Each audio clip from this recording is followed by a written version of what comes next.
Hi, this is going to be a talk about a project that we've done called Live Self-Migration in Linux, or lksm. And this is a project that was sponsored by Stratus. And these people listed here on the slide are the ones who were involved with it. I did basically all the coding. I'm Bob Manchek. And we're going to talk about what it is and how it works. Okay, live self-migration. The idea here is, as usual, to pick up a running Linux kernel, including the applications that are running on it, network connections that it has, and storage state and all that, and as it's running, drop it on a different physical host. With minimal service interruption, but the difference here is this is self-migration. There's no hypervisor involved. It's not a VM. The way it works is the kernel will be checkpointing and restoring itself, and the data is sent over a TCP connection from one host to the other, or any other kind of connection. What we currently use is a TCP socket. And one note, this is not intended to provide fault tolerance. This is a voluntary migration, not one done in response to like a surprise event, like a failure. So why self-migration? There's plenty of hypervisors already out there that can do this. Why a self-migration? Well, we wanted to see if we could do it without needing a hypervisor. It seemed to give more simplicity to the system. It allows us to work on bare metal, which is nice, so we don't need a hypervisor layer. We get normal system performance when we're not migrating. And an existing installation of Linux on a host could be migrated using this. You wouldn't have to reinstall another hypervisor. And also, partly or even mainly, just as an effort to find out what it takes and what would be involved in doing it. Okay, so what are the main challenges in doing self-migration? The two main things are copying memory and CPU state. Without help from a hypervisor, how do you track your own pages? Fortunately, we have Stratus already has a pretty good technology for doing that we use in CPU bring up in our mirrored server boxes, where we essentially migrate the memory from one half of the machine to the other. We're doing a similar thing here. I'll be talking about that in a lot more detail, of course. And then the other challenge, of course, is handling I/O devices. Without virtualized devices, the physical devices on the source host are gone after the migration, and you've got new ones. And how do we deal with that? For networking, you want the destination to take over the ID of the source so that any existing network connections can stay up and servers are still where they should be.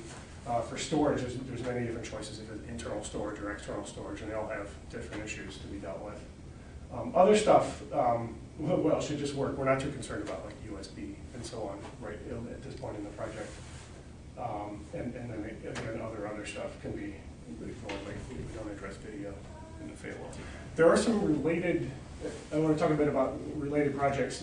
Again, the virtualization-based ones are well known, Xen, KVM, VMware, and 200 research projects. Everybody's got their own hypervisor that can do migration.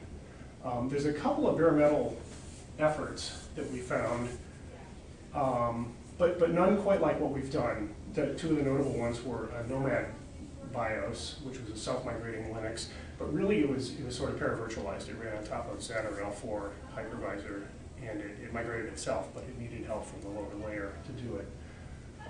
We also found another reference to a project at Intel in Pittsburgh, which was a proposal for a self-migrating Linux, and this had some interesting ideas in that they addressed what do you do with I/O devices and pausing and resuming drivers.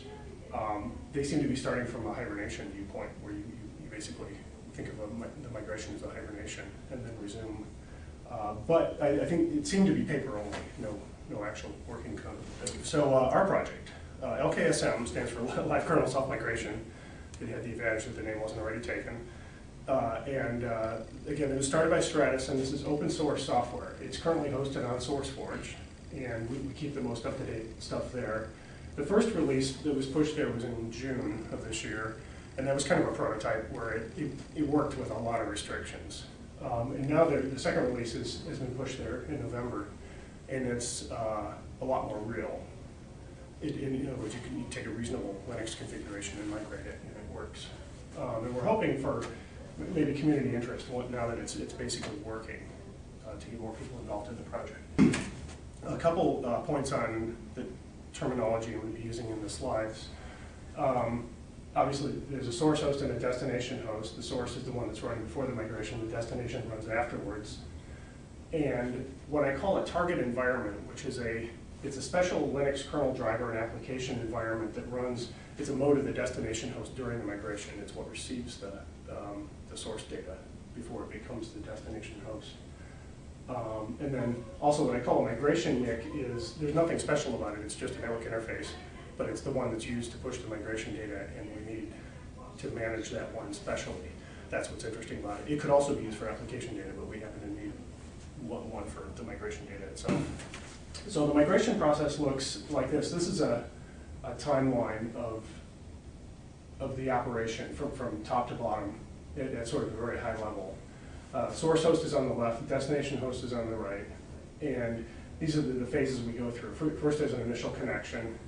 The whole migration is done under control of the source side. The destination side kind of sits there as a server and takes commands that the source sends.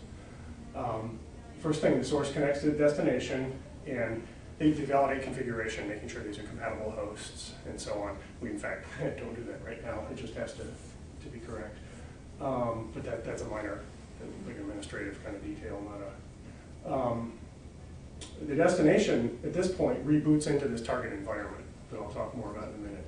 And then, obviously, that's a reboot of the system, so the source has to reconnect to the destination. And now, things start to happen. We enable memory tracking, where we track dirty memory pages and send them through the socket to the other side. And page data begins streaming to the destination. And this phase here goes on for some time. And then eventually we reach the point where we've copied enough memory over that we can do a relatively small blackout to get the final state, what we call a checkpoint, from the source to the destination. And that's what we do. At this point, we remove all the devices on the source side so that we don't have any hardware state to deal with.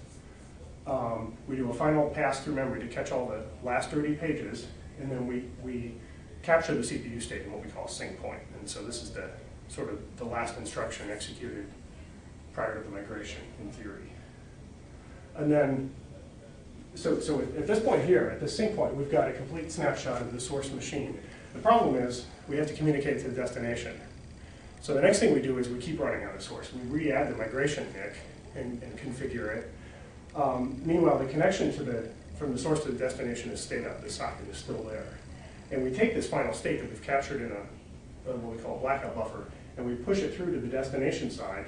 And then finally the source side can halt because it's now done. The destination side, meanwhile, it prepares the target environment prepares to run the destination kernel. It restores the sync point, and the final memory pages are put in place, and then we add devices and we resume running, and we're right back where we started, except on the other physical host. So how do we do this? I'm going to talk about the different parts of the system now. How do we do this stuff? One of the core parts is the memory tracking patch. This is something that's been developed at Stratus over about 6 or 7 years. And what it does is it allows the kernel to track its own memory contents as it runs. The patch it's not in the kernel.org kernel, it's our patch. And when applied, it changes the page table macros. What we do is we steal the hardware dirty bit for our own use so that we can identify dirty pages. And we implement a shadow dirty bit that takes over the functionality of the hardware dirty bit for the purpose of the OS. And the second thing we do is we add a bitmap for tracking dirty pages. This is a map of 1 bit per page in system memory. And it's used for 2 things. One is bits in there are set asynchronously when, say, a page is freed. We would lose the ability to track the fact that that page has been modified as just on its way out. A bit gets set in the bitmap saying that page was dirty when last seen, so that we know. And the second thing is the bitmap is used for a place to collect harvest data. And I'm going to define what that is in the next slide. This diagram shows the flow of source memory tracking. So memory tracking in the kernel on the source host. We have this memory tracking patch that allows us dirty page tracking. And that, what I was talking about, goes here, where there are these page state change hooks and shadow dirty bit and end up lighting up bits in this bitmap, which is this sort of central data structure of page tracking. Then, periodically, we stop the machine. We do a thing called syncd, which is that we capture all the processors. So we schedule a thread on every logical processor, and we bury them all, disable interrupts, go through all the page tables on the system and harvest all the real dirty bits that we're using to track modified pages, put those into the bitmap, and then release this, and then the system goes back and runs. Now, independently of that, feeding from this dirty bitmap, so cycling through it and finding set bits and collecting those pages and then clearing the bits, is this page reaper thread. And it uses the dirty page bitmap to find out where the dirty pages are, and then it goes and gets the physical page data using the identity map. We just go to page offset plus. And it marshals all that data, and it stuffs it either into, if we're running in normal, what we call brownout, it goes into a socket to the target host. Otherwise, it goes into the blackout buffer, which is necessary once we've, I'm going to talk about that more in a minute. Once we've removed all devices at the end of brownout, there's nowhere to send the data, so it has to go into the buffer. In fact, I've got that on this slide. The final state is captured, so there are no devices present. We remove the NIC, all the storage devices, everything, so there's no way to send it. It's held in the blackout buffer, and this is the final modified pages. Another thing we store in that buffer is the processor registers from the sync point. So AX, BX, CX, and everything else, all 200 million registers. And then later, after re-adding the NIC, the migration NIC, the buffered state is sent off to the target. Memory management, this is kind of a tricky thing. We prefer to have two systems where there's no memory overlap, where the source could send all of its memory and it would have somewhere to go on the destination side. But the problem is we've got Linux running on both sides, and they're using overlapping segments of memory. So what do we do about that? The expedient that I took in the prototype was I used the crash kernel memory reservation. And this is like, well, it's used with kexec, it's not like kexec. But what we do on both sides, we set up a reservation of 256 megabytes starting at 32 meg. And it's used differently on each side. And on the target side, the target environment runs completely in that reservation. We run like a crash kernel. So the kernel and the init RAM disk, that is its whole file system, it is all squished in there. Not quite. And on the source side, the OS stays away from that reservation because it's expecting it to be used for kexec. And in fact, what we do is we use it for buffering. So it's convenient that we have another chunk of memory on the source that is the OS is not using, and that's where we put the blackout buffer. In fact, we can't. One problem is in the target environment, we can't keep the kernel out of low memory. For example, its text wants to go at 16 meg, and it's got a few data structures down there in the low pages. And so there is a collision. Yeah, here's a picture of it. On the source side, so all memory, most of it is in use only on one side. In other words, the target system is not using for its own use the bulk of memory. This is the crash kernel reservation, where we put the blackout buffer on the source side.